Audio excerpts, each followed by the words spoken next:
Holidays-nale, adu namma GT Holidays da. GT Holidays, South India's #1 travel brand. You know you are special when you're with GT Holidays. கனமழை எதிரொலியால் மதுரை வைகை ஆற்றில் இரண்டாவது நாளாக வெள்ளப்பெருக்கு ஏற்பட்டுள்ளது. இதுகுறித்த கூடுதல் விவரங்களை நமது செய்தியாளர் ஹரிகிருஷ்ணன் வழங்க கேட்கலாம்.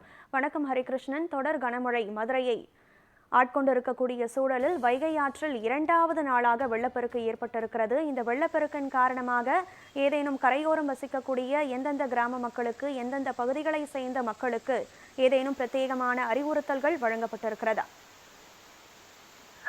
மதுரை வைகை ஆற்றில் இரண்டாவது நாளாக வெள்ளப்பெருக்கு ஏற்பட்டிருக்கிறது. வைகை அணையிலிருந்து 2000 கன அடி நீரும் மேலும் 1000 கன அடி உபரி நீரும் திறக்கப்பட்டிருக்கிறது. ஒட்டுமொத்தமாக மதுரை வைகை ஆற்றிற்கு 3000 கன அடி நீரானது திறக்கப்பட்டு தற்போது நீர்வரத்து வந்து கொண்டிருக்கிறது. இந்த சூழலில் இதன் காரணமாக இரண்டாவது நாளாக வைகை ஆற்றங்கரையில் தற்போது வெள்ளப்பெருக்கு ஏற்பட்டிருக்கிறது. கரைகளை தொட்டவாறு தண்ணீரானது சிவகங்கை மற்றும் ராமநாதபுரம் ஆற்றுப்படுகைக்கு சென்று கொண்டிருக்கிறது. மேலும் வைகை ஆற்றில் அந்த இரண்டாவது நாளாக தண்ணீர் ஓடிக்கொண்டிருப்பதனால் தரைப்பாலங்க பகுதிகளிலே போக்குவரத்து பாதிக்கப்பட்டிருக்கிறது.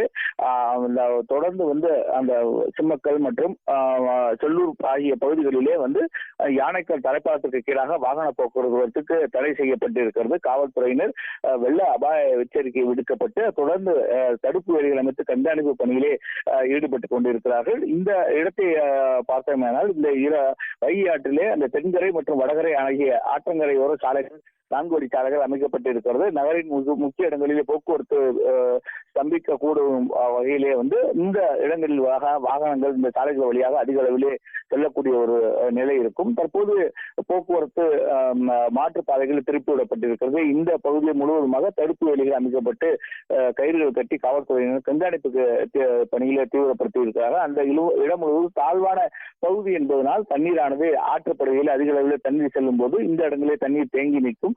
ஏறத்தாழ ஒரு 3 அடி அளவிற்கு தண்ணீர் தேங்கி இருப்பதனால் இருசக்கர 4 சக்கர வாகனங்கள் செல்லும் போது சிக்கிக் கொள்ளும் என்பதற்காக காவல்துறையினர் பாதுகாப்பு பணியிலே ஈடுபட்டு வருகிறார்கள். வேறு பகுதிகளிலே வேறு பிரதான சாலைகள் வழியாக வாகனங்கள் திருப்பி விடப்படுகிறது. பிற பகுதிகளிலே தண்ணீர் இல்லாத இடங்களிலே வாகனங்கள் அனுமதிக்கப்பட்டு வருகிறது. இரண்டாவது நாளாக வைகை ஆற்றில் தண்ணீரானது அதிக அளவில் வந்து கொண்டிருக்கிறது. நான் ஏற்கனவே கூறியது போல வைகை அணையிலிருந்து தொடர்ந்து வைகை அணைக்கு நீர்வரத்து அதிகரித்துக் கொண்டிருக்கிறது. அதனால் வைகை ஆற்றில் 2000 கன அடி நீர் திறந்து விடப்பட்டிருக்கிறது. மேலும் உபரியாக வரக்கூடிய 1000 கன அடி நீரும் மொத்தம் 3000 கன அடி நீரானது வைகை ஆற்றில் திறந்து விடப்பட்டிருக்கிறது. மேலும் வைகை ஆற்றுப்படுகையில் இருக்கக்கூடிய தேனி மற்றும் மதுரை மாவட்டங்களில் இருக்கக்கூடிய ஆற்றுப்படுகையில் தொடர் மழை பெய்து கொண்டிருக்கிறது. குறிப்பாக மதுரையில் நேற்று ஏறத்தாழ 10 மணி நேரத்துக்கு மேலாக தொடர்ந்து மழை பெய்தது. அதிகாலை முதலே மாலை வரைக்கும் விடாது அவ்வப்போது அரை மணி நேரத்துக்கு ஒரு முறையானது மழை தொடர்ந்து பெய்து கொண்டிருந்தது. இதன் காரணமாக தண்ணீரானது அதிக அளவில் வந்து கொண்டிருக்கிறது. மேலும் மதுரையில் பல்வேறு இடங்களிலே லேசான இடங்களில் தண்ணீர் தேங்கி இருக்கிறது குறைந்த அளவிலே. அதையும் மாநகராட்சி நிர்வாகத்தினர் தொடர்ந்து வாகனங்கள் மூலமாக அற்றி வருகிறார்கள். மற்றும் மழை குறித்த பாதிப்புகள் ஏதும் புகார்கள் வந்தால் உடனடியாக மதுரை மாவட்ட